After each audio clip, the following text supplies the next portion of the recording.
Uh, Welcome. Today is October 20th. This is Upper Valley Wood Turning, and we have a distinguished demonstrator today who has demonstrated before on decorating bowls. Now we're doing what she was featured in the American Association of Wood Turner magazine, and that is handles and mallets. And I think we're ready to roll. All right. Hi, everybody. That was that show and tell is great. I love to see all of the creative things and what happens during the non-meeting times for wood turners. So those of you that may not know who I am, I live in Reigate, Vermont.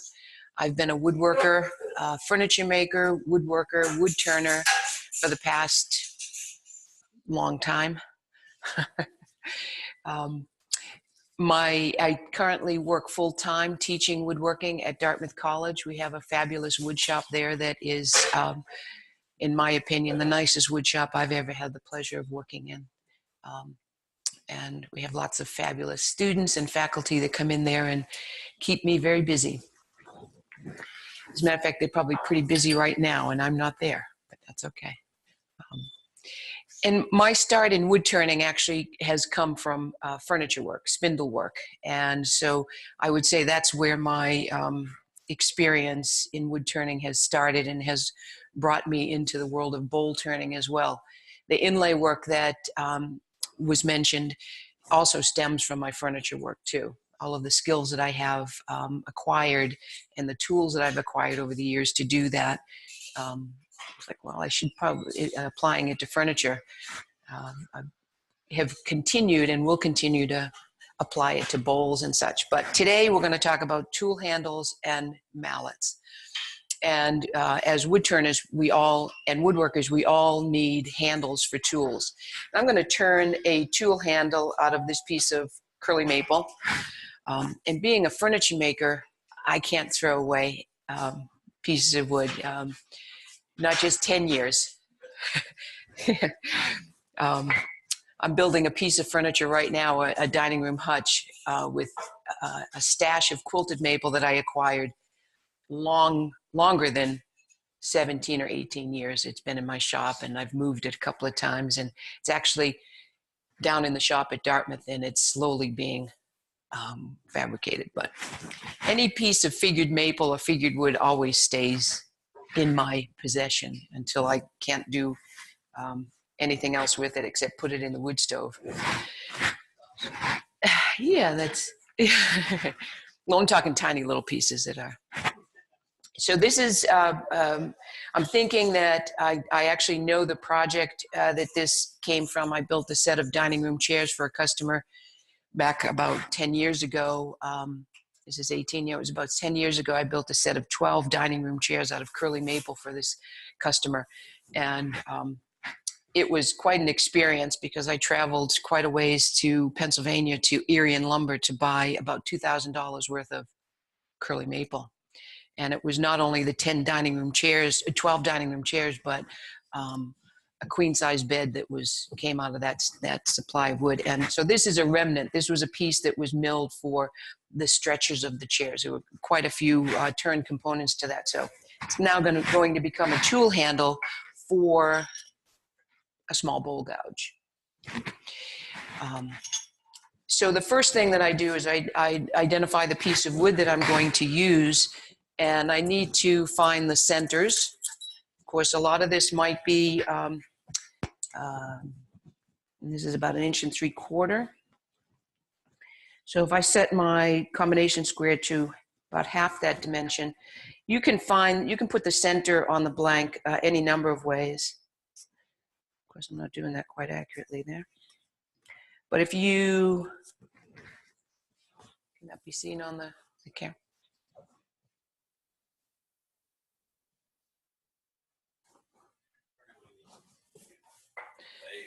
All right, so just as an example, I did it a little bit bigger. You can see that what that does is just gives you a smaller version of the actual square, right?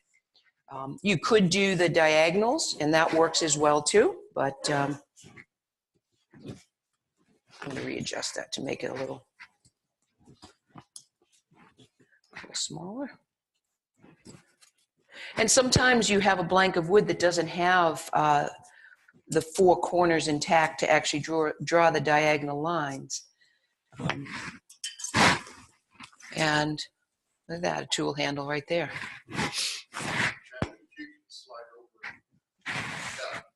Better? Gee, I need a mallet now.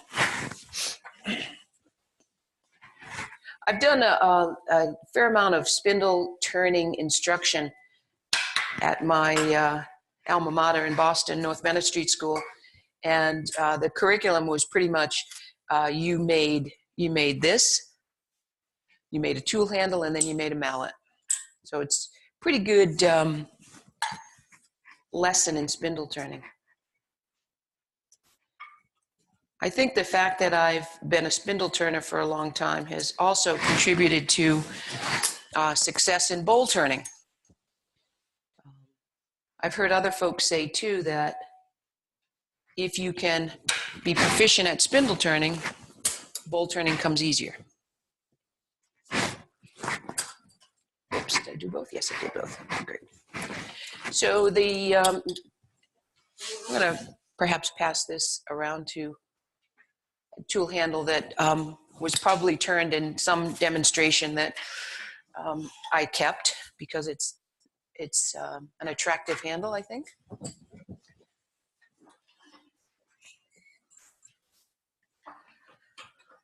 The quill on the tailstock, you're always better off having less of it extended because then there's less vibration. But I'm going to extend it at least an inch or so, or at least the length of, longer than the length of my ferrule that I've got. Okay. And the ferrule is going to, as that handle is passing around, the ferrule around the tenon on the piece of wood actually keeps the handle from splitting, unless you don't drill the hole big enough for the tool, and then you'll split the handle inside the ferrule. Okay. So the first thing you need to do is decide what size diameter hole you need to drill, like Peter was saying, and size the ferrule accordingly. So on a smaller tool handle, you can do smaller pipe or ferrule, and this is nothing more than just copper plumbing pipe. And you just get a pipe cutter, you mark the length, and you cut it. Okay, pretty simple. I came into some brass pipe, which is always nice to use too. And I actually brought some extra ferrules with me, so if you turn tool handles, some of these will be available too. Okay. Sometimes there's a little bit of a burr on the inside from the pipe cutter, so just get a round file, which I forgot to bring with me, and just smooth it out a bit. But then you need to get a couple of dimensions. So with this type of caliper, I'm just going to size the inside of it. I'll lock that down. You can also use this kind of caliper to do the sizing as well. And so then you need to mount it in the lathe. My spur center. And I prefer this kind of a spur center for spindle work, just because it's multiple teeth. Steb center, I think it's called. All right.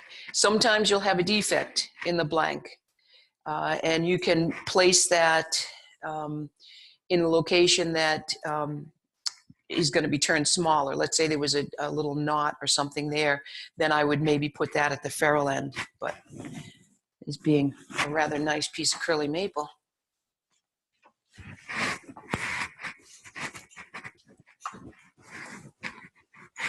Okay, good and steady. It's not going to wiggle.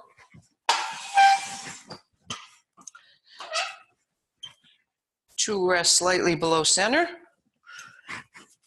or better described as the cutting edge, cutting just about center or slightly below. I'm going to use a spindle roughing gouge, only to be used with spindle work. Everybody knows the difference between spindle work and bowl turning. Spindle work, best way to describe it is that the grain is always parallel to the bed. Faceplate or bowl work, it's perpendicular to the bed. And this tool should only be used in spindle work when the grain is parallel because you're encountering end grain minimally. If you encounter end grain with these corners, it's like splitting firewood. Okay. So never pick that up for bowl turning, okay? All right. Sorry, I just realized that's me making that noise. And forgive me, I'm gonna blow my nose. It's usually when I start talking, my nose starts running. Okay.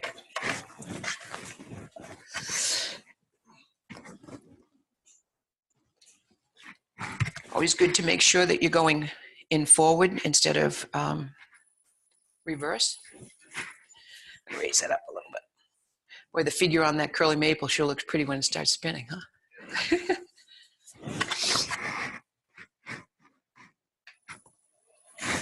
Okay.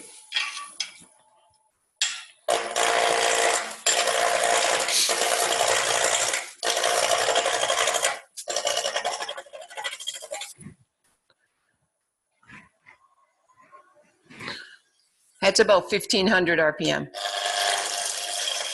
You get a better result.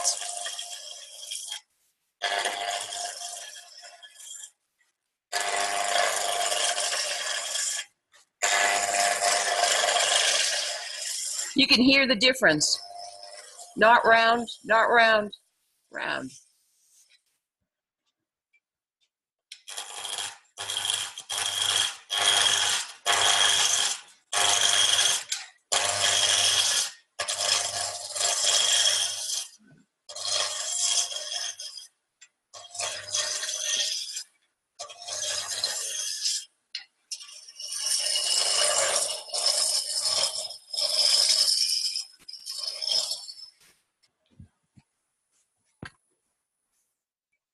All right, almost around. The middle has a little bit of a area to be addressed. And I'm going to use this roughing gouge for a fair amount of the shaping of the handle itself. I'll actually shape the tenon. The tenon will be down here. And I'll use a parting tool for that. But for the majority of the shaping of the handle, I'm going to use my roughing gouge. So when I sharpen this, I will grind it. And then when I'm going to use it more as a shaping tool, I'll also hone it. I mean, you really have a pretty versatile tool here. You've got a straight section that if you hold the tool the appropriately, you've got a skew chisel, sort of.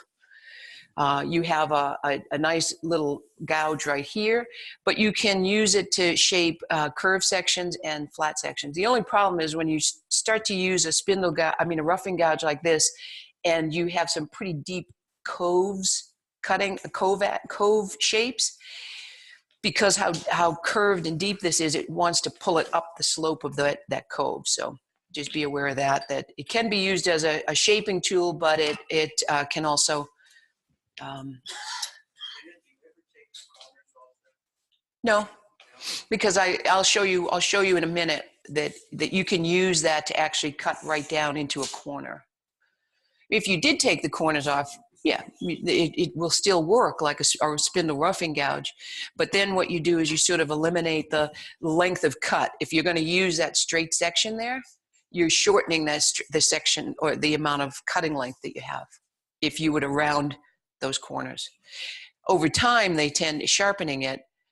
They might be, and I personally don't get too hung up on my turning tools being perfectly shaped and all of that, especially on one of these gouges. Although if this gouge ends up being with the corners being far forward of the U shape, yeah, I need to fix that because it's wings forward, whether it's a turning tool or a carving tool, are more problematic than helpful. And that, just quickly say that wings forward thing, meaning these are projected forward and the U shape is backward, really most likely happens from sharpening. Because as you are sharpening this on the wheel, that center is hit twice each time. So when you sharpen a U-shaped tool like this, you can work on that side twice and then do that side twice. Okay. All right, so I need to size where the ferrule is going to go. Pencil.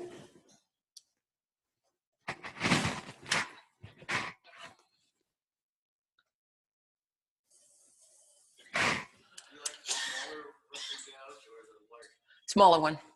I don't really care for that large one. It seems to be, I don't know. I think I might have one, but I have probably 2 or 3 of this 3/4 inch size. All right, so I know that that's the size that I need to make that tenon. And it's actually a little bit larger than it needs to be, but that's okay. Parting tool, I'm gonna use the parting tool to bring it down to the size.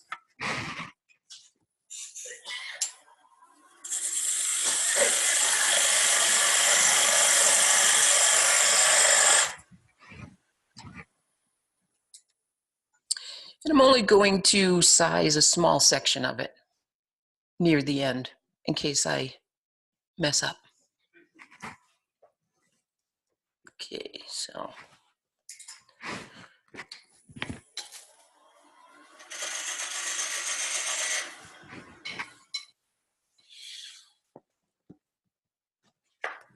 Almost.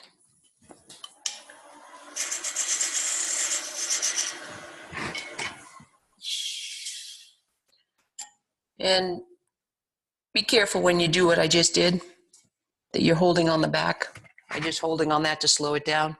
Don't ever try and grab it on the front if it's still spinning. That's a real dangerous pinch zone right there. It takes a good year for that thumbnail to grow back. How do I know that? It happened. Whoops, what am I doing here? I was actually turning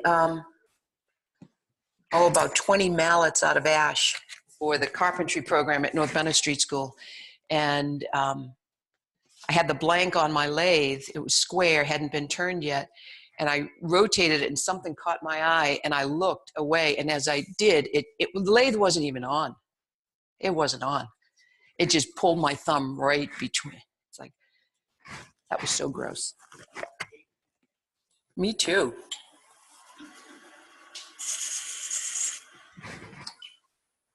So I probably shouldn't do that. Okay, close enough. So now I can turn all of that to that diameter just by eye. I'm going to look at the horizon line out here and get it to be close to that. Okay?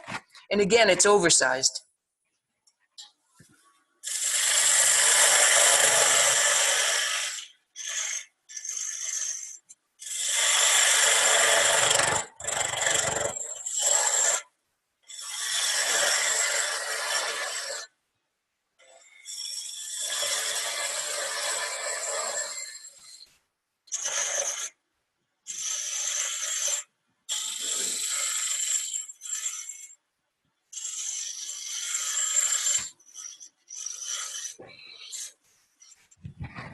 Okay. And this is where having this extended a bit is going to be helpful. Oh, that's not good. That comes out. Because it's a trial and error. Test fit, and I want that end to go on first. Still too big.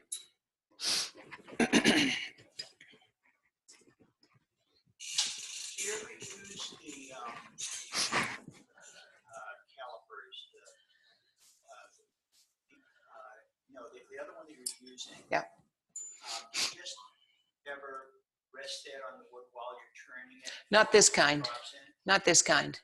I will occasionally do it with this set, but not this kind. You have to be really careful with the lathe running, and I usually don't demonstrate that because if you don't do it exactly right and that caliper catches while that lathe is spinning, it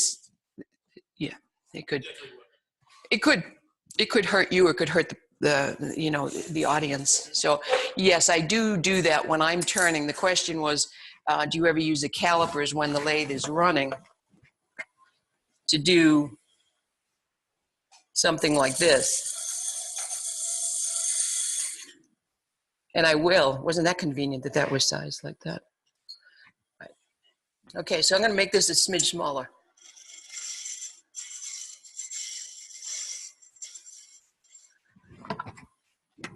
At this point, I actually put a slight taper on the end.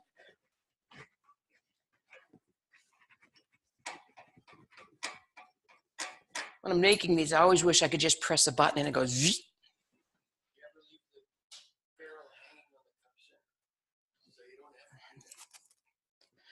That's not a bad idea, but that kind of scares me too. All right, so it fits on there. It's snug.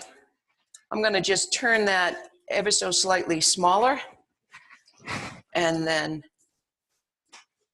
we'll attach it.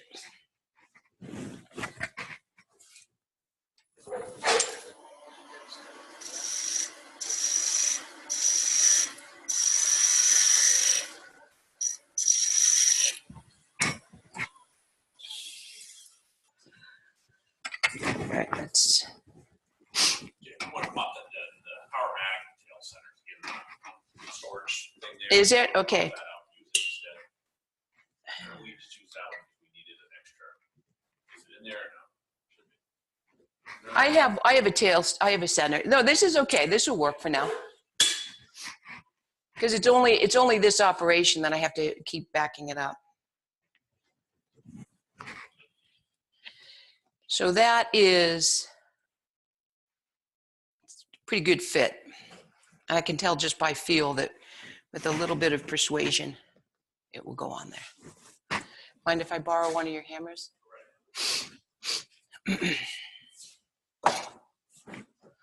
So this is good to do on a surface that is nice and solid. So I'm going to do it on the floor. This would not be a good surface.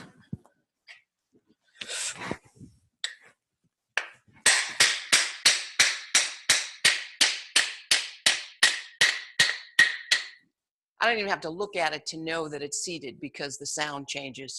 You hear, everybody heard that, right?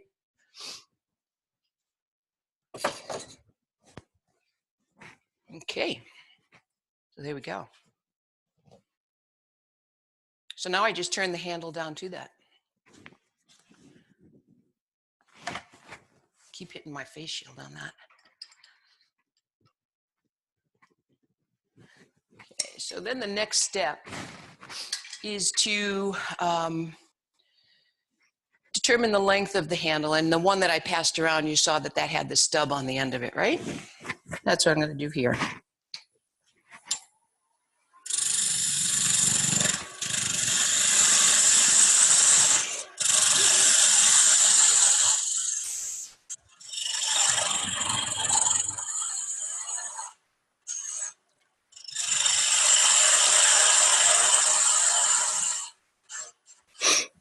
And make this, a good 1/2 inch, 3/4 of an inch. Okay, because you need some strength there to drill the hole, because I'm going to drill the hole on the lathe. And I want to have some strength there because this is going to get reversed. This end will go down to the tailstock. The Jacobs chuck with the drill bit will be in the headstock. So if you make this really thin and fragile, when you bring the drill into the handle, it fractures that. Okay?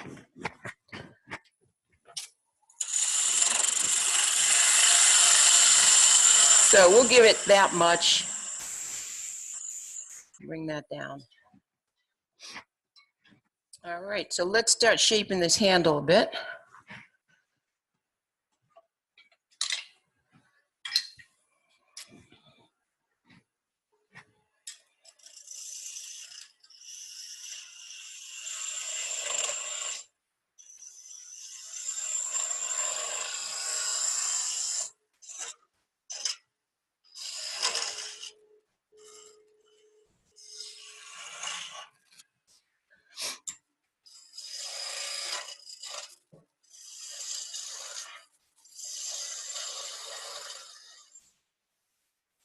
These are just beads, bead shaping, if you will.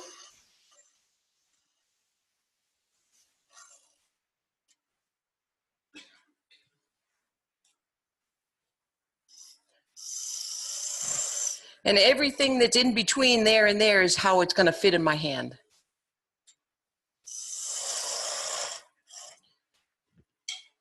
So there's a bulk of material here I want to get rid of, and that's where I'm going to pick up the roughing gouge.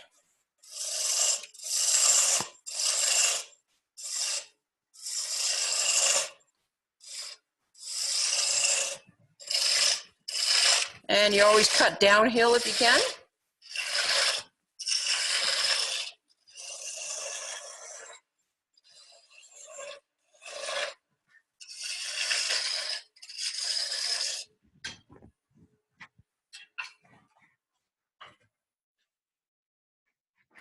Diameter is okay on that.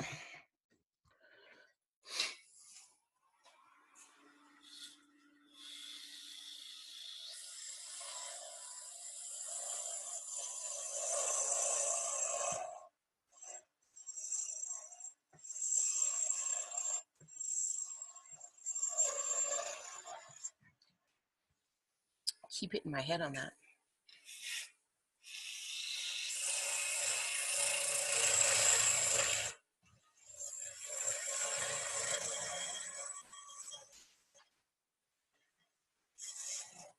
Now, proportion-wise, that's too big.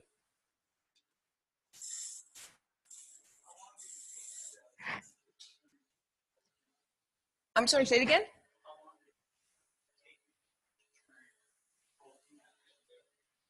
I just learned last week. No, I'm only kidding. That's a good question. You know, right hand and left hand, you just have to try it. I can't honestly answer that. I don't know. I know that I've always switched, and you sort of need to, otherwise parts of the machines are in the way. Just practice it.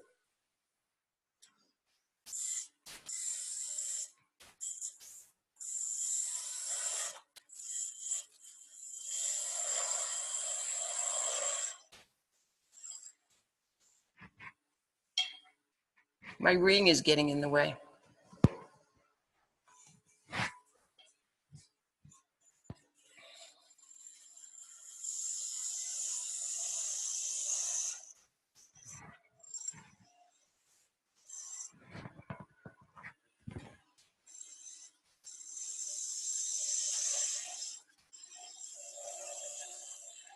A little vibration there.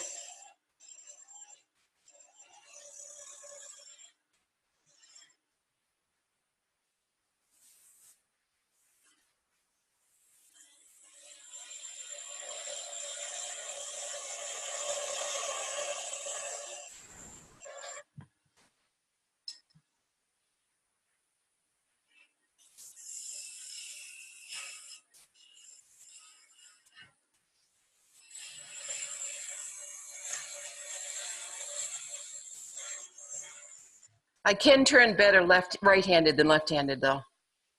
I can control the tool better.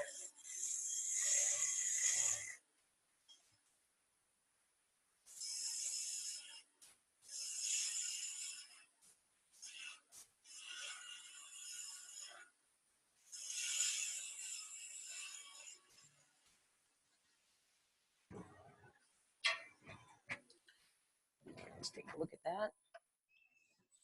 A little bit of tear out.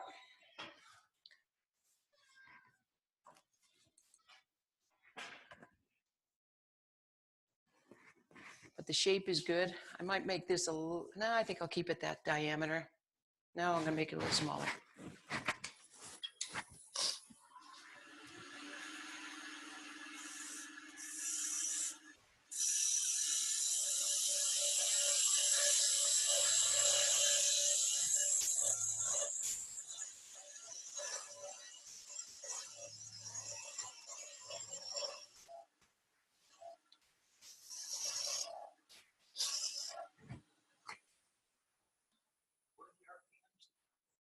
That was about 2,000.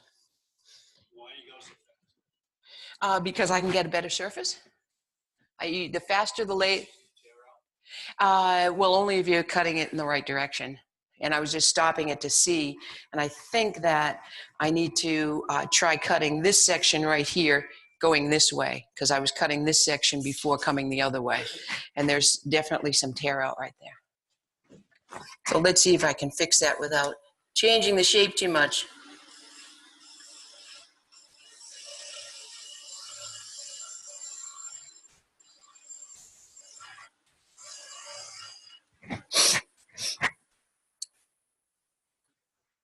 What do you usually grind your spindles as far as its bevel angle? I have no idea.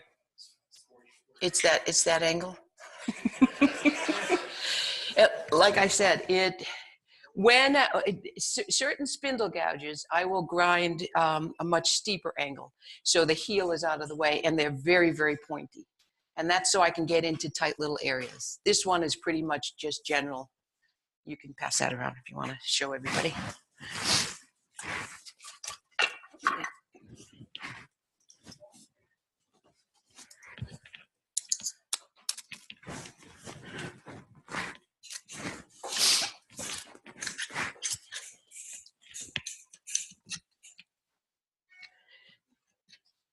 You know, tool handles, we're doing a tool handle demo and look what I've got. I've got these Thompson tool handles.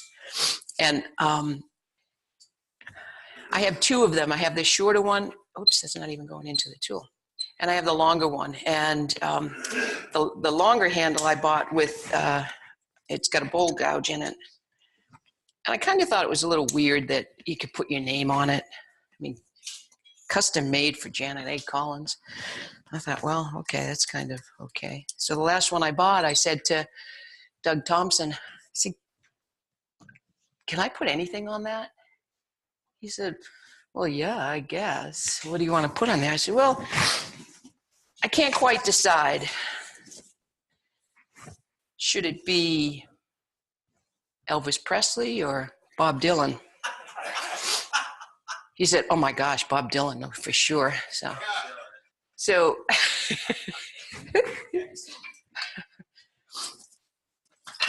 I don't think Bob Dylan's a wood turner. I know he does metal work, but so that coming in the other direction and speeding it up took care of that tear out right there. I'm going to just try and get that little fuzz off of there.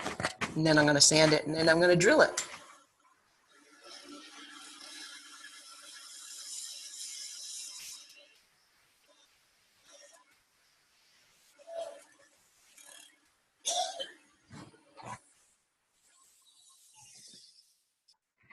There.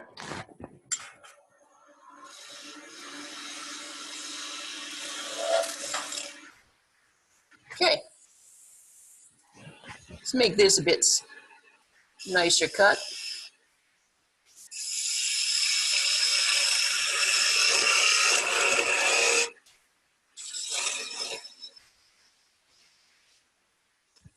All right. I'll turn that down. Everybody okay with it if I do some sanding on it?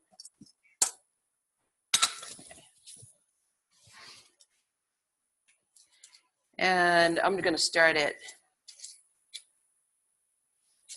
if I can start it at 180.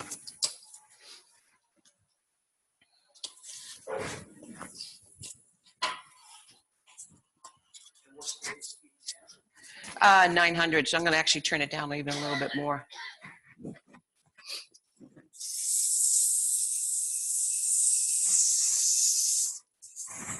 Maybe a little faster. So I usually make the pieces of sandpaper. That's an eighth of a sheet, folded in thirds.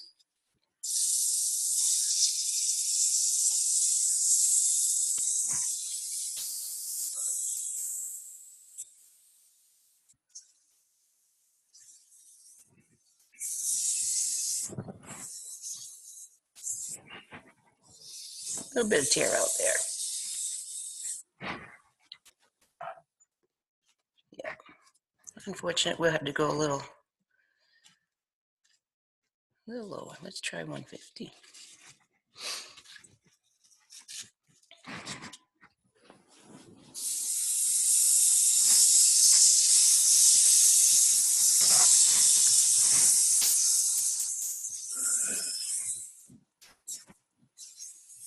And usually, well, not usually, whenever in my shop and I'm doing this, I have dust collection on and sometimes wearing a respirator face shield and an overhead air filter because this stuff is, all right, I feel those ridges gone. A lot of the turning that I do is by sense of touch too. Does it feel okay?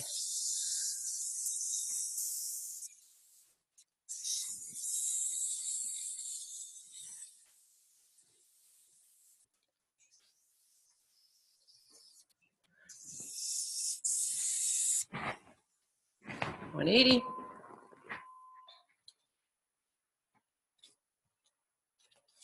$220.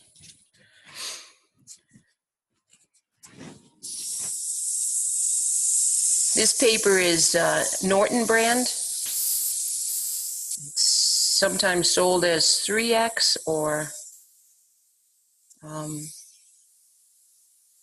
I've also heard it in a long time. I haven't heard it you call this in the past, Champagne Magnum. I know, but I really like it the most. You can buy it online. I think the automotive industry uses it a lot.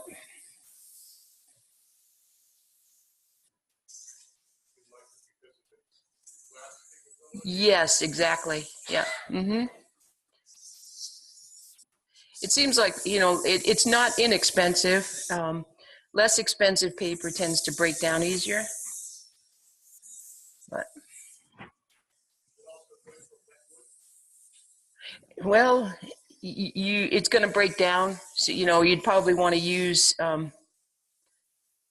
wet dry if you can help it on that. Okay, so that's good. So then what I'll do also is take a little section of that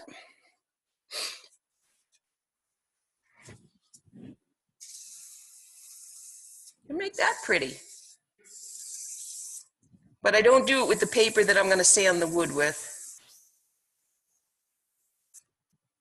That's nice.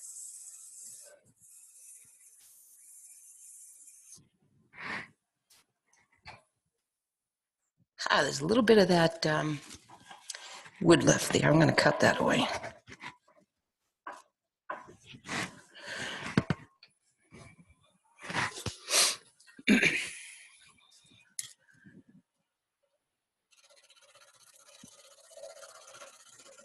The remnant of the tenon being shaved. Jeez, that just won't go away.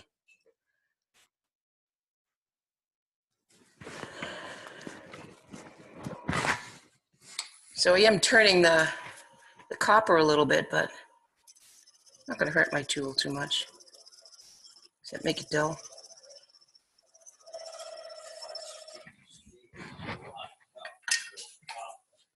True. All right.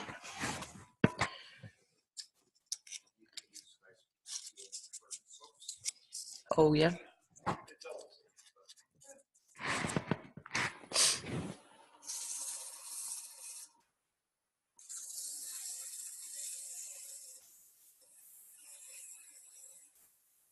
I think I got it now.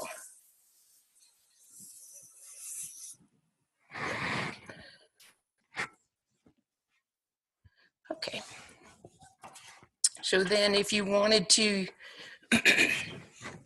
put some kind of mark on that, like sometimes when the tools are, if you put your tools on your lathe like that and they get covered with shavings, you can put some marks on the end of it to indicate which one it is.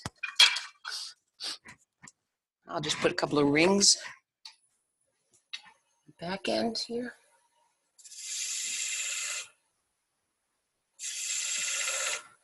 It's easy to do 2 evenly spaced. Can I do 3? Nope, I just blew it. But that's my design. Right? Sand that a little bit with the 220. Yeah. And that guy is good to turn it around and drill the hole. Okay. Jacob's Chuck, where are you?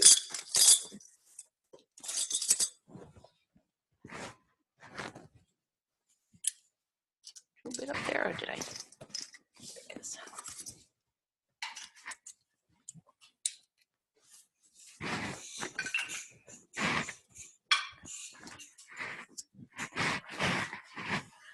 Sorry for that. Round there is.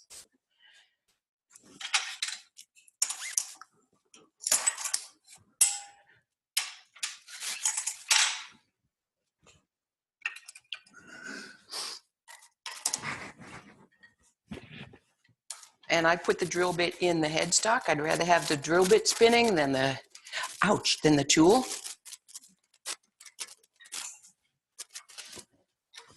Do you ever consider, well, you probably don't, drilling the hole first before you put the ferrule in, or right after you put the ferrule in? No. I suppose you could. I can't see any reason to. I mean, it's taking the piece off the lathe and putting it back on the lathe. Every time you take the piece off the lathe and put it back on the lathe, you run the risk of it not being centered. In this case, the only thing left on this would be any final sanding and then perhaps cutting the end off on the lathe, which I can do that. I probably won't do that here because of the tip. If you put the cone center on the tailstock, then once you've drilled the hole, you can put that cone in there and then part that off on the lathe.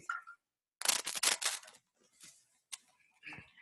some reason, that doesn't seem to want to fit in there. Well, is it? Okay. Definitely slow it down for that.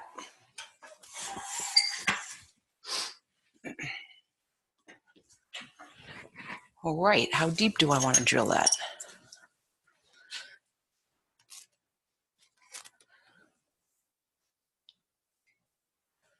To there. Okay, so you know what? I'll just make a mark. There's actually a pencil mark on here from past drillings.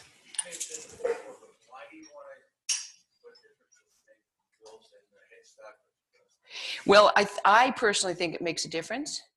I'd rather have the drill bit spinning and the handle steady, not moving, because then it's more likely to go straight through into the handle. If this is spinning, the handle could potentially go like that. But if the handle is here,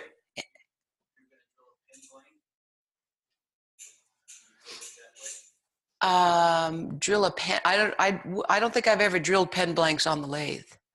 I usually would do that in the drill press. But I've been more successful by the drill bit spinning and this staying steady by me holding it than this spinning.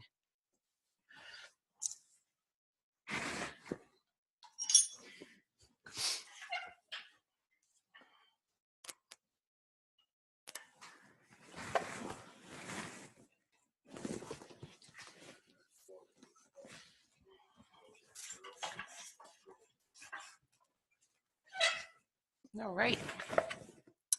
So this needs to be loose. That needs to be locked down.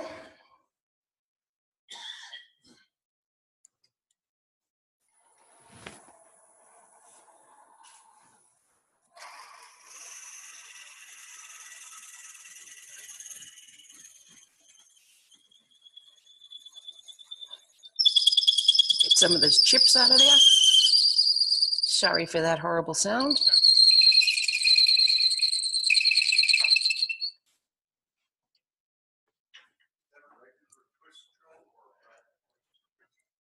It's a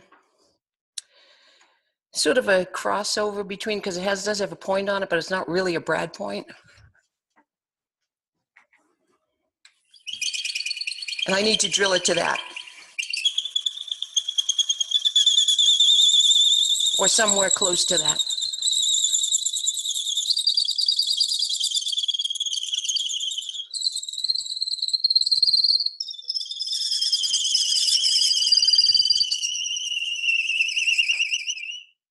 What's that? Was that sound bothering you? Oh, sorry, guys. Sorry.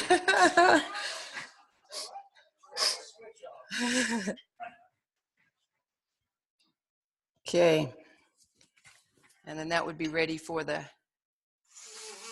oh, of course, it's slightly too small. The drill bit measured it quickly the other night. But that can be re-drilled afterwards. And even with a hand drill, I can drill that with a hand drill and make it a little bit bigger. Or if you had, where this is a straight shaft, if you had tapered shafts, you could get a tapered reamer and ream that out. So I could put this back on the lathe and part this off, but I'm going to leave that on there so I can come back to it and re-drill that hole the right way. Want to pass that around?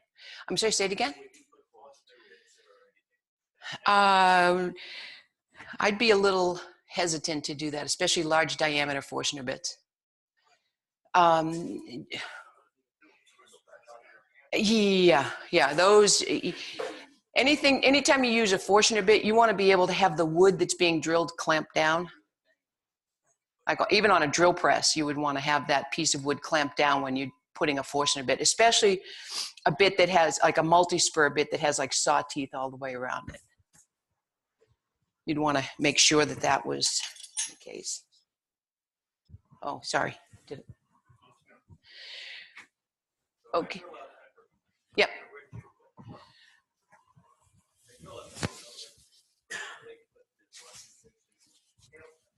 Okay. Yeah. That might be the time to put the drill bit in the tailstock, because then the drill bit's not spinning, but the wood is. But I still would use a bit of caution.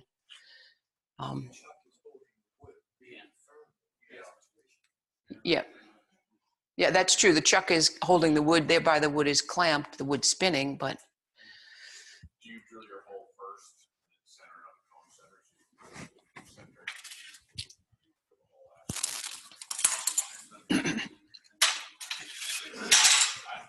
I've only done one salt set. Either one were great. When I did Kaleidoscope, I drilled it first.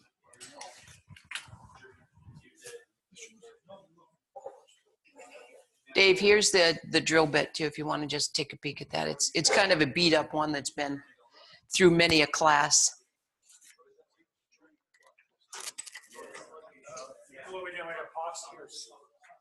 I usually use super glue.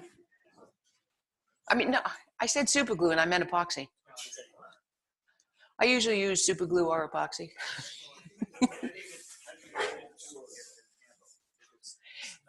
If it's snug, you can put the tool in a vise, and then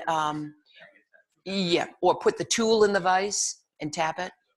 But usually the fit it's much looser than that. So this drill bit was just not exactly the right size, so maybe a little bit bigger.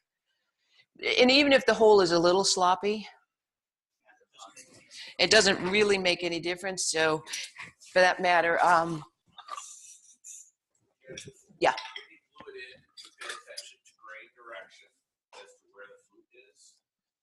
That's a good idea. I don't think I've ever done it.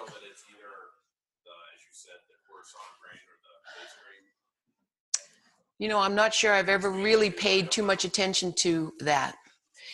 I have I think the ferrule would be sufficient. You know, if there was some portion of the tool that looked nicer, maybe I would have that facing up, but then you shouldn't really be looking at the handle when you're turning.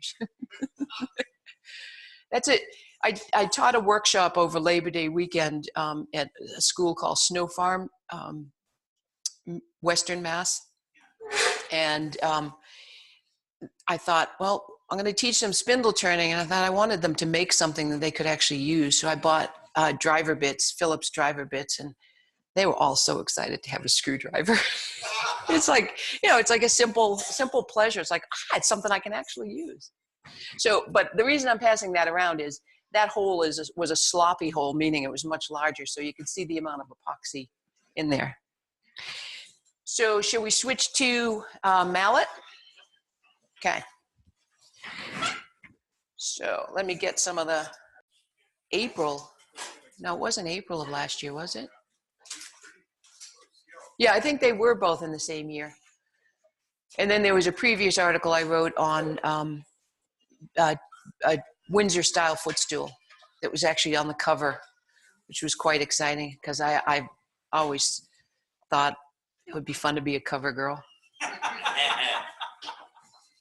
That's about as close as I probably would ever come because, a cover girl for a woodworking magazine, perhaps, with this kind of outfit, right? So, all right. Well, Could be, but I doubt it. All right, so should we talk about mallets? All right. No, I'm not going to ignore them. How about if we all sit down again? So I feel bad if I'm not, if I have my back to people talking. So. All right, so the mallet, the Build-A-Better mallet is, as I was saying, just a way of improving the longevity of that, the life of that mallet. There's one over here that has, yeah, this guy. Actually, this was in the photos of that article. But you can see that the grain, the face grain has split from hitting it. And the edge grain, or the quarter-sawn grain. Does everybody know what I mean by quarter-sawn? That's when the grain is perpendicular to the surface. And if the striking of the mallet or the baseball bat is always on that grain, then the wood lasts longer. The object lasts longer. It is. Mm-hmm. See, that's the same thing I was talking about earlier. I bet you it's brown ash, and that's why it's delaminated. No, it's just a matter of the growth rings. It's not, and splitting the wood, like there was the discussion, does give a stronger piece of wood for an object. And that's why Windsor chair spindles are made out of the same way, because they're thin and in their length, the grain runs straight through. But even in that small piece, there's quarter-sawn grain and there's face grain. You know, you just can't get around it because that's the growth rings of the tree. So if you can laminate a blank that has the quarter-sawn grain all the way around, you've got a better object. So, yeah, I guess you could say, well, no, it's not angles, it's all flat surfaces. So this piece here,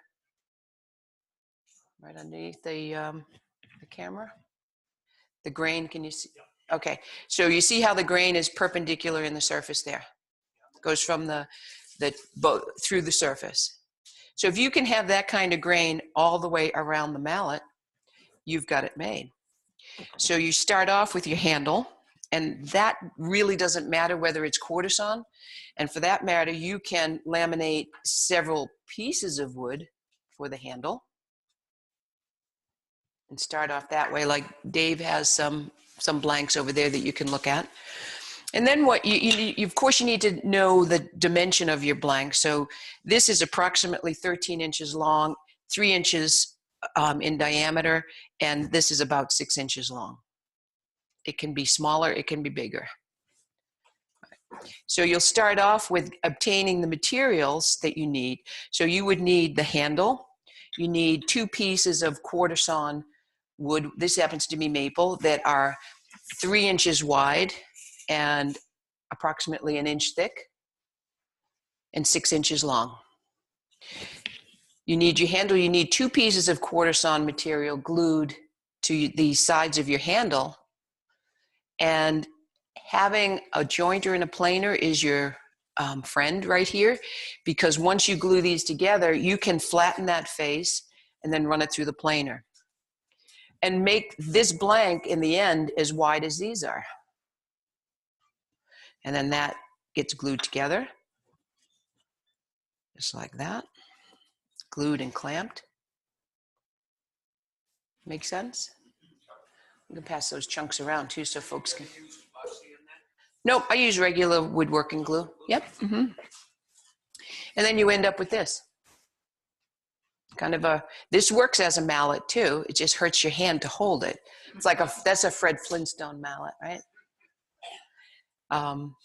And then you can turn that mallet. Now, turning something like this is not going to be much different than turning a chunk of wood like this, except that you are going to round this surface and then round this surface. Whereas on this one, you will be just rounding the whole thing and then creating the handle out of it. And I'm going to turn this one simply because it's kind of an ugly piece of oak that is short, and I don't want anybody else to have to use it to turn a mallet. We'll make a small one out of that. So that, does that make sense? And if you are turning the mallet like you, Dave, you've got yours already glued up. This will be easy to show you how to make that happen. Do I need to pass that around too? Oh, okay. And that one. Oh, the one I have over here. So these two are also those laminated mallets. Okay.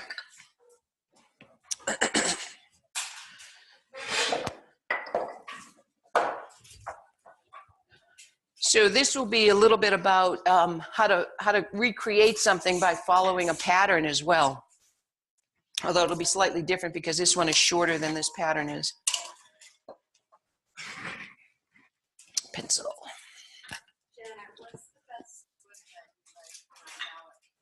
Oh, anything that's hard, heavy, dense, ash. Ash, I think, makes a better mallet than maple does. But the article featured maple because I had, where did I get that quarter-sawn wood? We had some 12-quarter maple at the shop at Dartmouth that was good and wide. And the growth rings came so that the very edge of the board was quarter-sawn. So that board just got ripped along the length of it. If you go to the lumber yard and say, I want quarter-sawn whatever, they're going to charge you premium. But if you can look at the kiln-dried lumber and you can see the end of the board, you can see the growth rings where the quarter-sawn ends up. And if you can see where the grain comes straight out the sides of it, you've got quarter-sawn lumber there. Okay? Where's my ruler?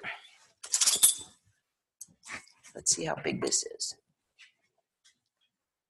All right, we got 3, so we'll go 1.5. And this piece of wood it's 2 pieces of oak that are glued together. I don't know if I did this or how I ended up with this piece of wood. But I found it in my shop and I said, look, something's been done with this in the past. I'm not sure. It's time to get rid of this piece of wood. It would look nice in my wood stove, I know that. Every wood turner should have a wood stove nearby. Teach bad wood a lesson. I have done that too. There was some curly maple that I was turning and it just kept misbehaving. And I said, if you don't behave, you're going in the wood stove.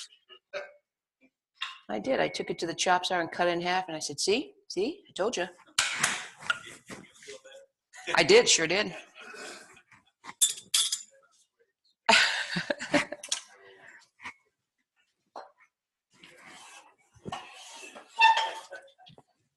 I have a 2-year-old granddaughter. My daughter is struggling with terrible twos. I said, no, I didn't. But that made me think of it. If you don't behave. Well, the funny thing is, I can't remember her being that way. But this little girl is just, oh, really? You don't want me to do that? Okay. And she goes and does it. It's like,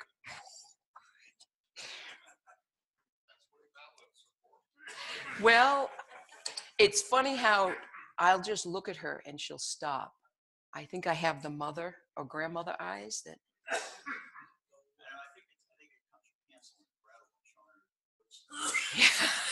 No, I would never do that. But, okay, so here's this blank that's going to be a little mini mallet. Maybe I'll give it to Anna. All right, so this knot here, remember I mentioned if there's a defect, the head of the mallet's going to be here. And you always want to put the heavier portion of your spindle work at the headstock. You get more support here than you do out here. So, and that's going to go away rather quickly. I think this is red oak too, which is even less of a favorite of mine. I like white oak a lot to turn and to carve, but red oak tends to be, I don't know, splintery. So we'll turn the speed down on this for sure. We won't run it as fast as I was running the other because it's a bigger piece of wood in dimension and harder wood. So we'll probably start it at about 700, 800 RPM until it's a cylinder.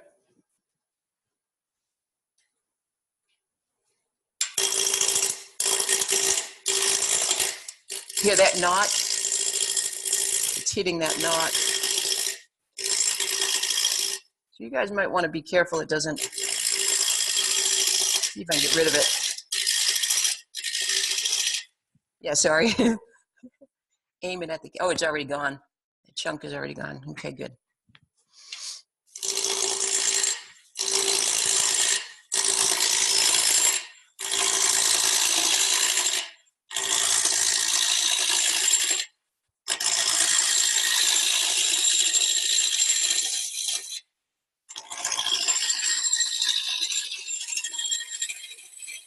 Now, I teach a lot of folks how to turn at the shop, and a lot of them are complete beginners. They may not have ever even held a tool in their hand. And I can always tell when someone's a little bit nervous and afraid because they're standing far away and their knuckles are pure white and they've got a death grip on things. But if you can see how I'm standing, and I know that you are all turners, but you can always learn from watching someone how they do it and how they manipulate the tools.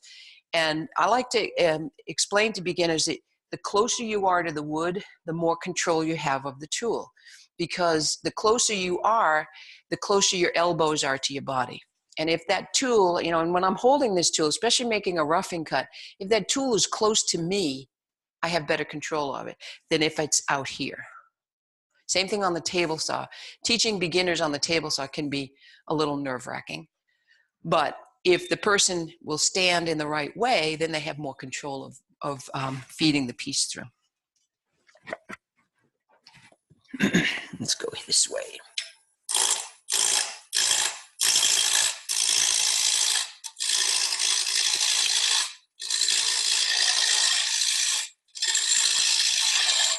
Oh, my bag's filling up with shavings. Instead of Gary getting hit by the shavings. Oh, no, that's okay. You can leave it there. Yeah, it's fine. I was just observing that.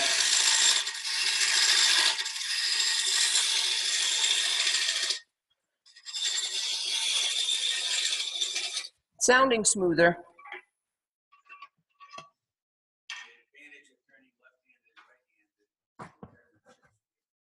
Yes. And aim them at someone. All right, so we're almost completely round there. And now if I had the need to follow a pattern, and this is how I make my patterns, that's a half of the mallet. And I can use that to make the marks. In this case, I'm gonna just do this mallet by eye and how it fits in my hand because it's a shorter piece.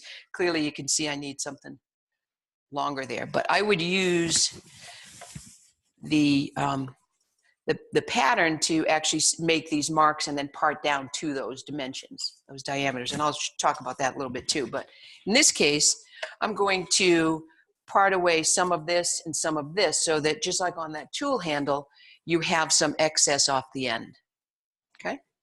And that'll give me the size of the mallet.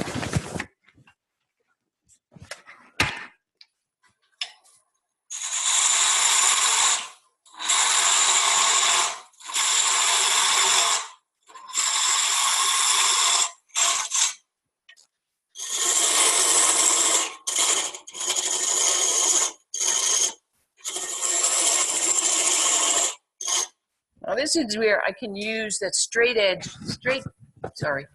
portion of that roughing gouge.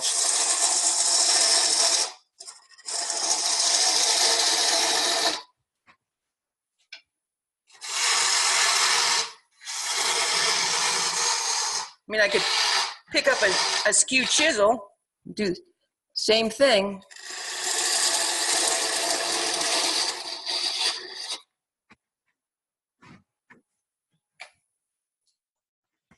All right, so now I can start sizing that mallet. So,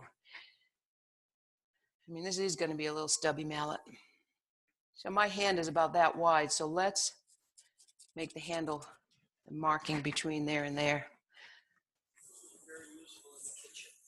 Oh yeah, it could be a masher. Oh, there you go. Yeah. I just might give this to Anna. See what she does with it. Look what Grammy gave me, Mama.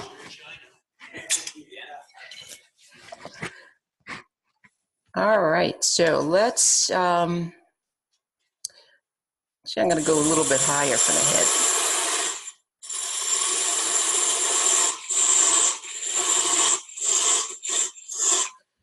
So the mallet should be, the head of it should be slightly tapered. And if you look at all of these over here, the bottom is larger than the smaller. I mean, larger than the, where it meets the handle.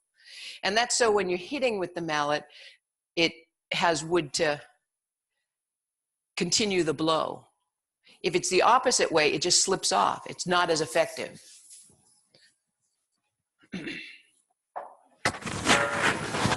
So based on how wide this is, I'll probably bring that end down about 1/4 of an inch different.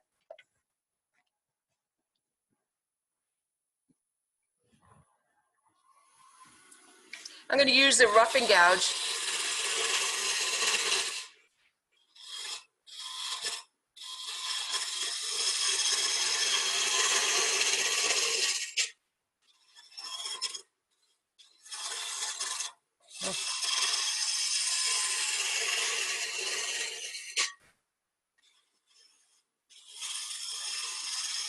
And I want that to be as straight as I can.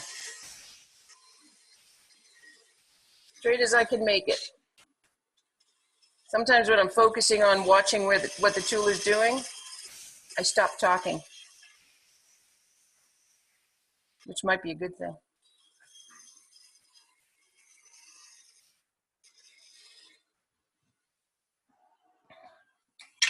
The other thing about spindle turning too is turn the larger diameters first and then go to the smaller diameters. You might think, oh, I'm going to make the handle first, but then that whole piece has more potential to move and vibrate. Ooh, I kind of like that. Okay, so now I can sand that. And if you are a little bit unsure as to how to make a nice straight, I do with all my sandpaper. Oh, there it is. Nice straight line. Just get a block of wood.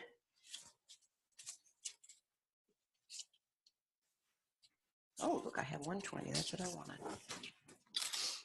And you can just put that sandpaper on the block. Of course, it'd be easier if the sandpaper were a little wider. But we'll see instantly where the flats are, or where the bumps are.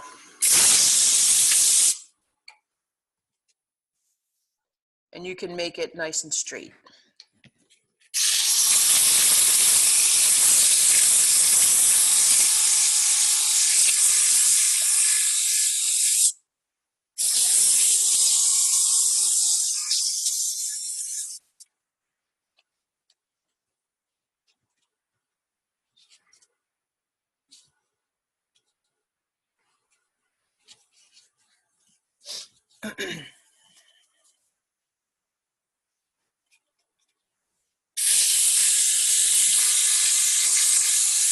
Okay. All right, I'm happy with that. That's good enough for now. Let's make the handle. So if you were turning the block with the glued up, like you have, Dave, you would rough this cylinder, and then you would rough the handle just to get it out of the way. And then you would shape the head of the mallet, and then you can proceed to shape the handle. So I'm going to shape that now. And I'll use the roughing gouge to get rid of the majority of it.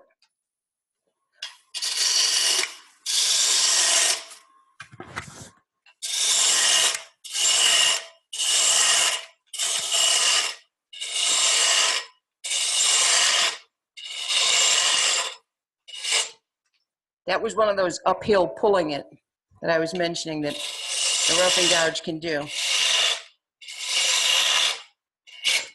Another one. I'm being too greedy. But isn't that satisfying? To knock all that wood off of there, huh? Okay, let's start shaping this handle.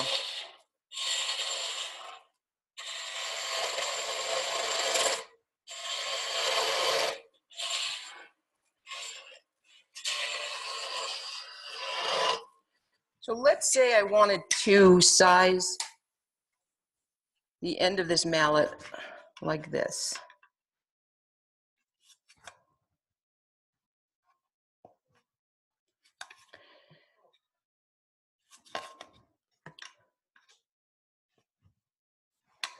So just by putting it on the edge, these marks here, from the edge to there is the diameter.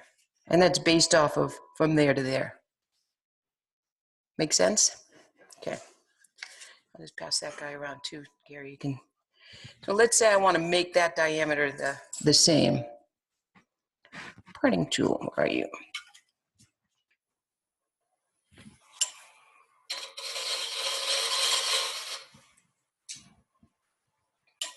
And this would be the safe way to size that. There you go. That's the diameter of that bead. I'm going to get rid of some of this.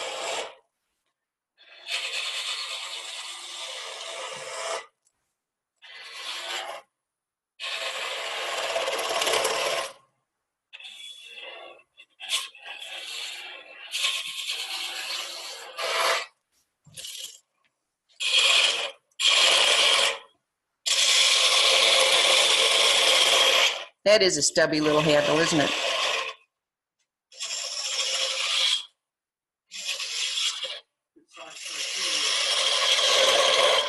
I know. Her mother will probably kill me.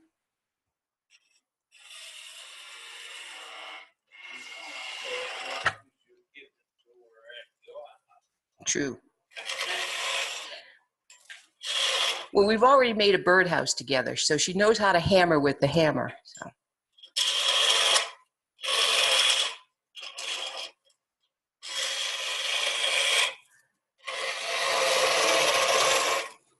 All right, let's take a.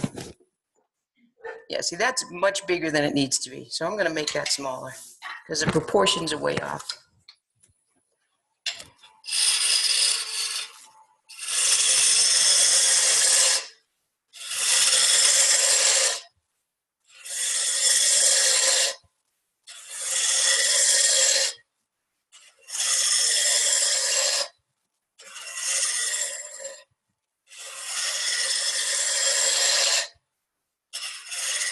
There we go. That's looking better.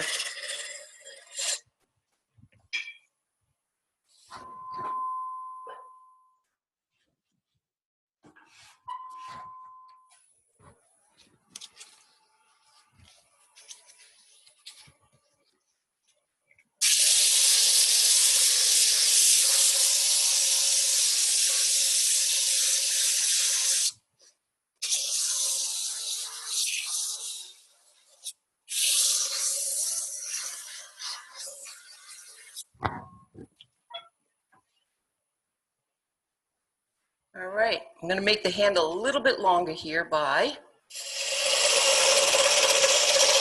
just doing that.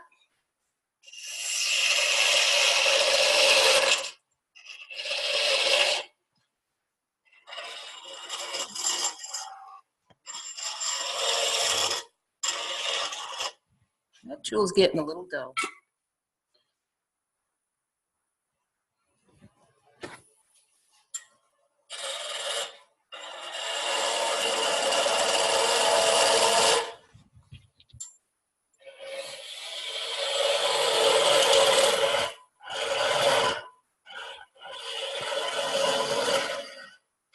You don't want the mallet getting too skinny, the handle getting too skinny there.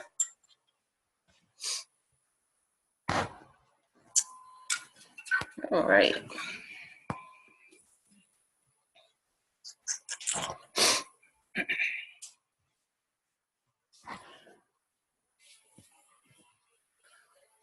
So that has a bead, a fillet, and then the cove into the handle. Let's see if we can do that.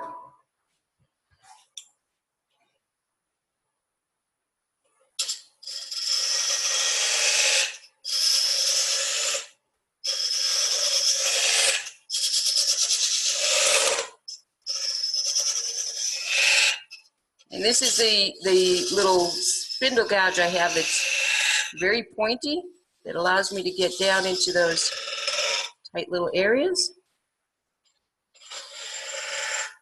Why do you have a long, Say it again. why do you have a long thing on that foot back here? So that I can get into those corners and still cut. Put the detail down to 45 degrees.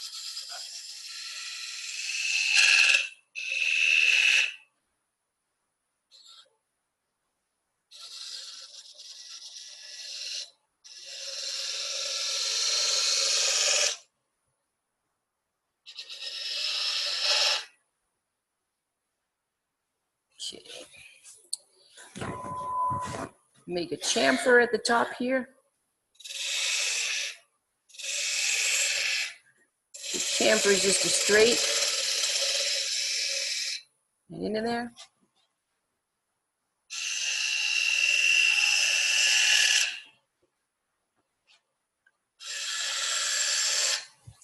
Make a chamfer on the bottom. Actually, I'm going to use the bigger spindle gouge for that. Now this is getting dull.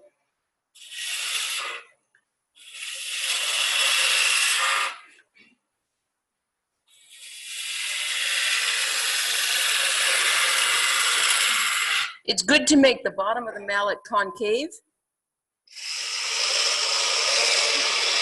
So then when it sits on the bench, it sits on the bench and doesn't rock.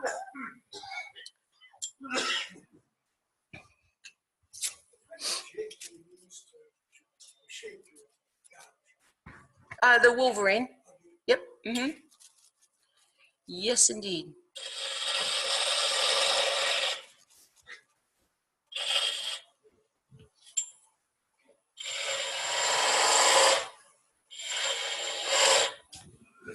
I'm gonna make this a little smaller. This is too bulbous.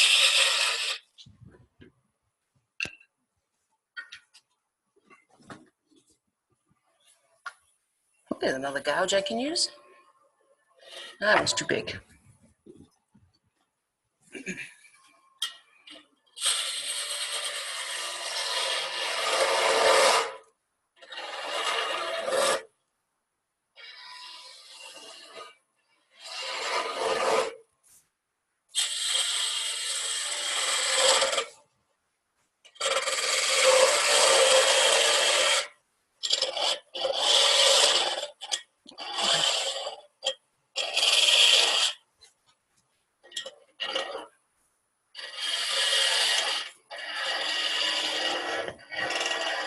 Again, I don't want to take too much off this handle, but I want to shape it a little bit more.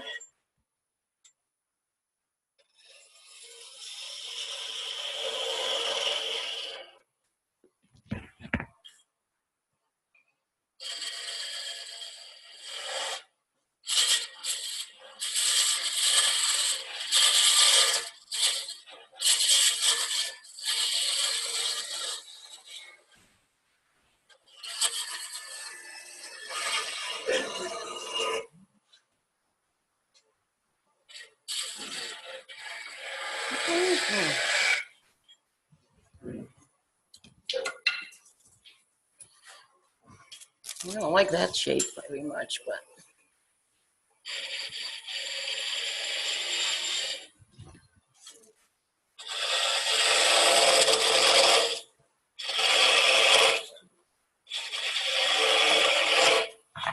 okay, there we can shape that a bit better.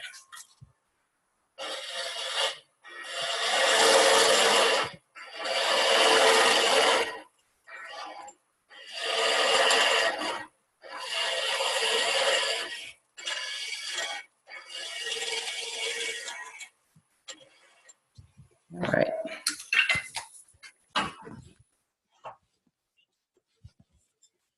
Yeah, it's still kind of a stubby handle, but that a little smaller. And then we'll call it done.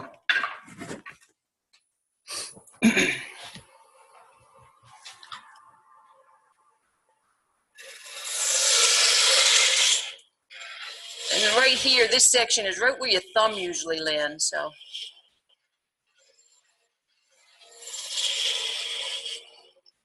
It's usually slightly rounded in the middle.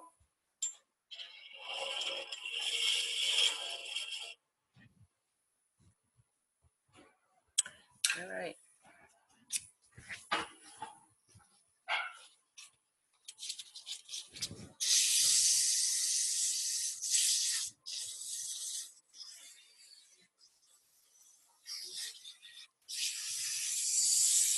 Not the nicest one I've ever turned, proportion-wise, but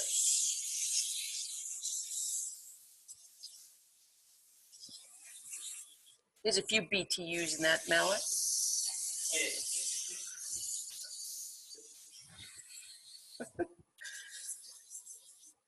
Up to you.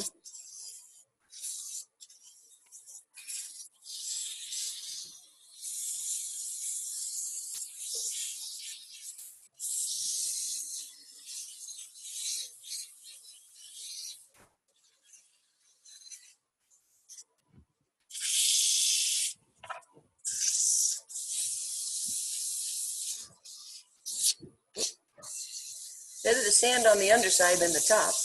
And the sandpaper doesn't come up and hit you in the face. So as far as a finish on these pieces, whether it's a tool handle or the mallet, you can do something as simple as beeswax, solid beeswax and mineral oil, or just beeswax and the friction going into it. I don't think I have any with me. Or you don't have to do anything to it. You can just leave it, and then just your hands using it will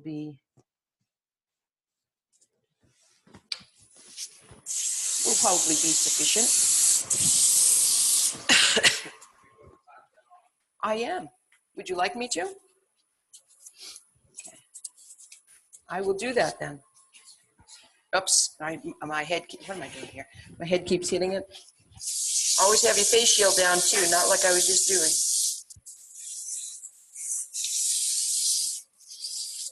But do all the sanding before you do bring these guys down much smaller, okay?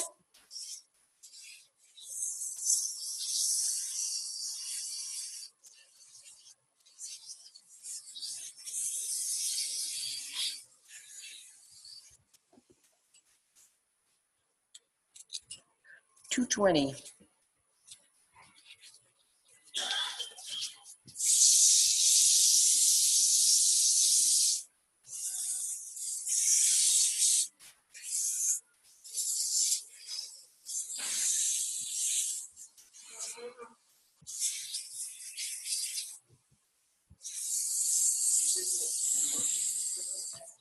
Yeah, you can.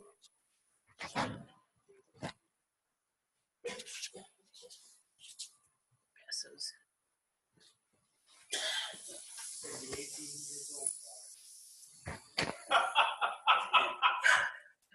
No, it's not that kind. Okay, so see if I have. Oh, I do have a rag. Okay.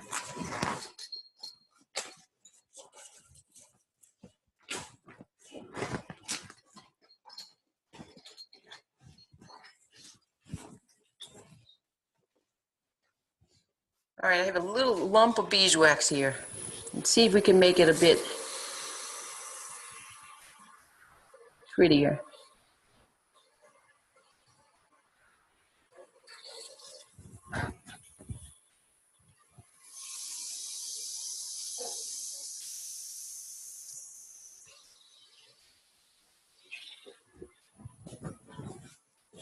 Whoop.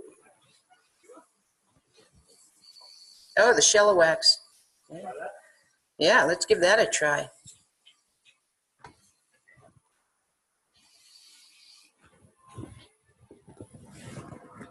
It's hard. Solid. Been around a while. Yeah, it's solid. It's not, yeah, I thought it used to be softer.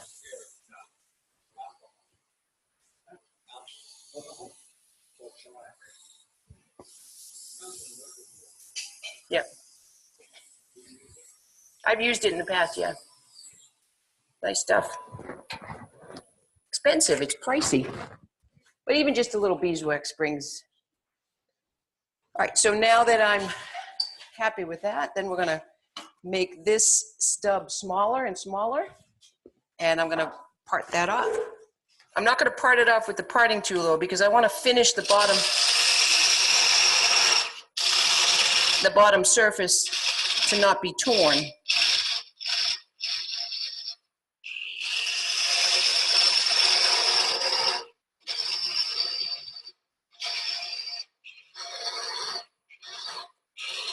Make that as small as I dare.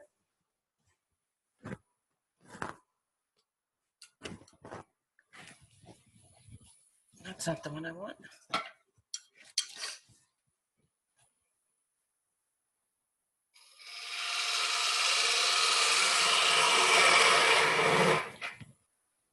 And if I can get this tool in here the whole way, this is what I'll use to part it off. If not, I'll have to resort to the skew, which is okay too.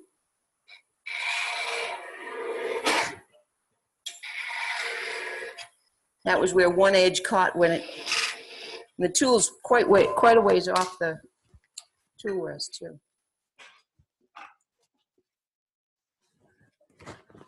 All right. Let's use the skew.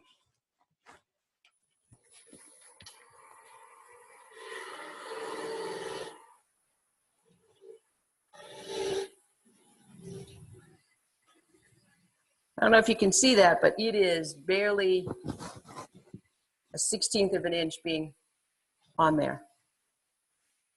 You ready to catch it, Peter?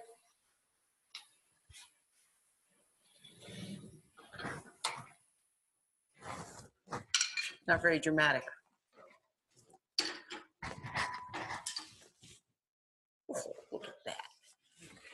So then this would be cut with a handsaw, or you could do it on the bandsaw, but you need to hold this in a V block on the bandsaw. Never bring a round object to the bandsaw to just cut it, because it can spin and pull your hand right in with it. Isn't that the cutest little stubby mallet you've ever seen? That's a 2-year-old's mallet if I ever saw one.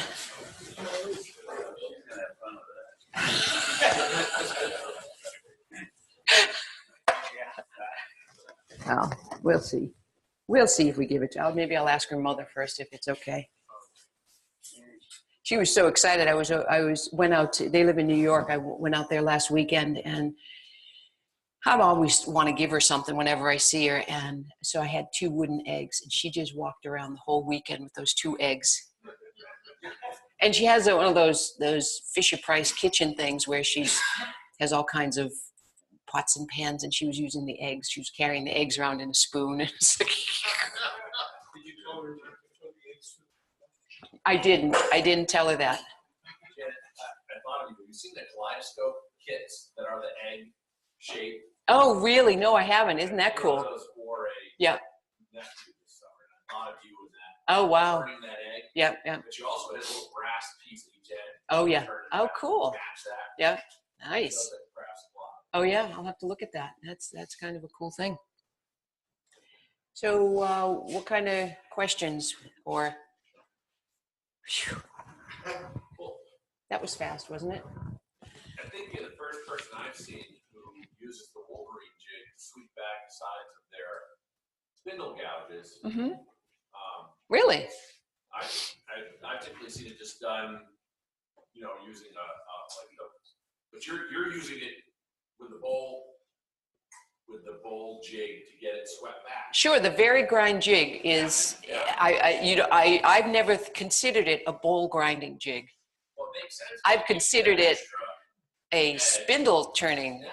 spindle tool jig as well. I've always sharpened both of them, and I'm lazy. I keep that set at the same angle, so it's the bowl gouges and the spindle gouges are all turned with the same angle like that.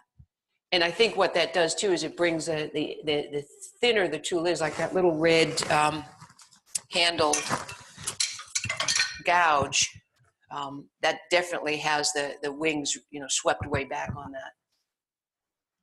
It looked as though, at least on the one that I held, that you could see this sort of hollow line from the wheel. Yeah. And then there's two bright lines at the heel and the toe. Yeah, those are honing lines. Yeah. So if I wanted to hone this tool, I get out my Allen Lacer diamond hone and put that hollow grind. Am I on camera here? Yeah. So you can see on that side, there's no honing lines, right?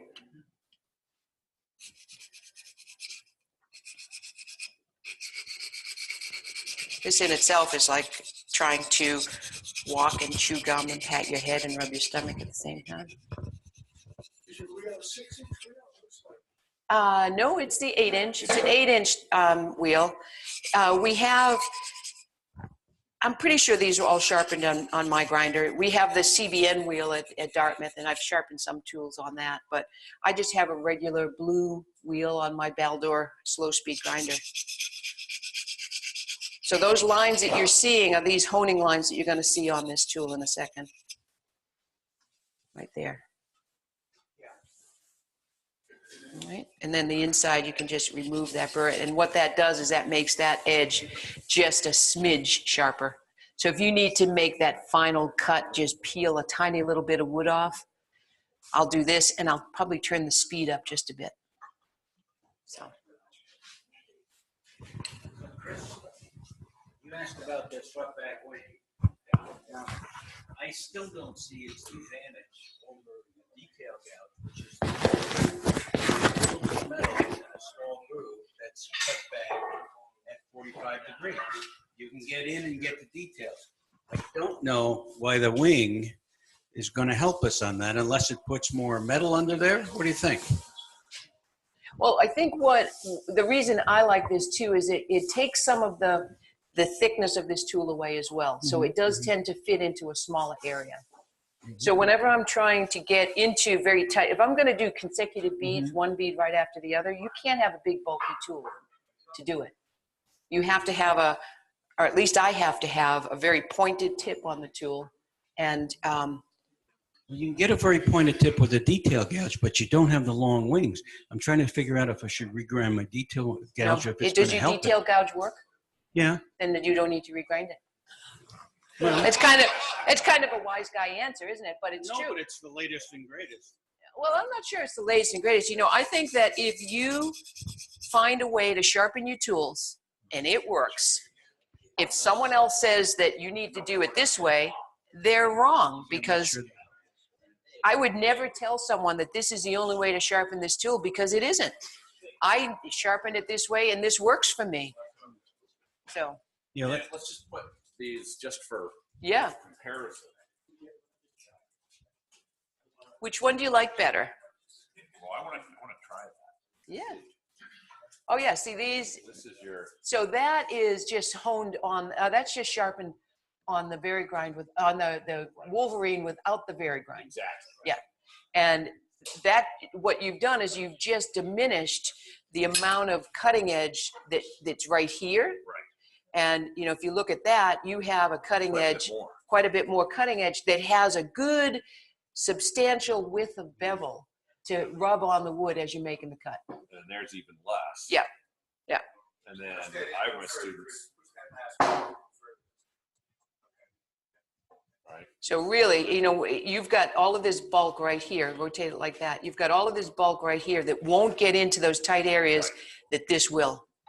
And then But the detail gouge, use yeah. this for pens. I think they call that Yeah, a just, continental grind. I don't know. All these names of things, it's like, whatever it But is. it's more like a roughing gouge almost. Yeah, yeah, rough and gouge without But the you can't corners get on. it to bead. And this, I find that, I sharpen this one, and this is the one that I pick up for all the little beads, consecutive beads that I want to do. Yeah, you might have more cutting edges. I Yeah. think a distinct. Yeah. advantage to the Yeah. conventional. Well, sure, you bring those wings back and your cutting edge goes from here all the way around. Yeah. I wouldn't say that you're going to use that cutting edge completely, but Great. Well, I don't what's know. that? VP? Yep. Yeah, anyway. Thank you. Thank you.